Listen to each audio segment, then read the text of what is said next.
আচ্ছা আমরা এই সিরিজটা দেখি। তো ফার্স্ট আমরা দেখাবো ইবিএলিটি থেকে, কারণ ইবিএলিটি যে ওয়েব রুলটা আছে তার মানে আমরা সিরিজের লিমিটেশন ঠিক আছে। তারপর আমরা লিমিটগুলোতে দেখব। তো লিমিটগুলো 1 2 3 এর মধ্যে ফার্স্ট আমরা 2 তে দেখব, কারণ 2 হলো লিমিট। এটা সবচেয়ে ভালোভাবে সবগুলো ওয়েব আসে। এখন আমরা 2 নম্বর লিমিট দেখতে পাচ্ছি। 2 নম্বর দেখতে পাচ্ছি এখানে যে প্রত্যেকটা কিউআরএস কমপ্লেক্স সেগুলো হোয়াইট কিউআরএস কমপ্লেক্স। এবং হোয়াইট কিউআরএস শুধু 2 নম্বর লিমিট, বাকি সবগুলো লিমিট হোয়াইট কিউআরএস কমপ্লেক্স। এবং হোয়াইট কিউআরএস কমপ্লেক্সটা কি, যে আমাদের যে কিউআরএস কমপ্লেক্স আছে সেই কিউআরএস কমপ্লেক্সের ভিতর যদি 3টা স্মল স্কয়ারের বেশি হয়, 3টা স্মল স্কয়ার বেশি থাকে, তখন আমরা সেটাকে বলি হোয়াইট কিউআরএস কমপ্লেক্স। নরমালি 3টা স্মল স্কয়ার কম থাকে।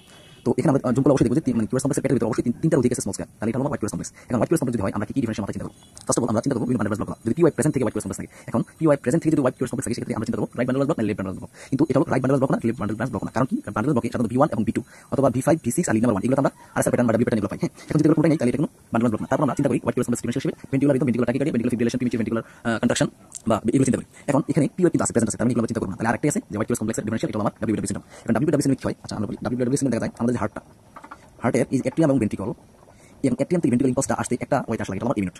আর বাকি যে রাস্তাটা এটা হলো আমার কি দিয়ে তৈরি, এই দুটো হলো আমার ইনভার্স ফাইব্রোসিস নামে একটা মানে সেপ্টাম দিয়ে অ্যাট্রিয়াম এবং ভেন্ট্রিকল সেপারেট করে রাখে। আর যেটা হলো ইনসুলেটর কাজ করে, কারেন্ট পাস করতে হলে শুধুমাত্র ইমিউনিট দিয়ে আসতে হয়।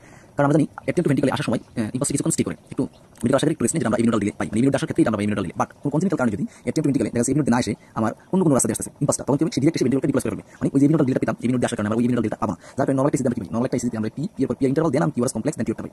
বাট এই ক্ষেত্রে কি হবে, এই ক্ষেত্রে হবে যে আমরা প্রথমে পি এসেই পি ইন্টারভাল না হয়ে ডিরেক্ট এরকম করে দেবে।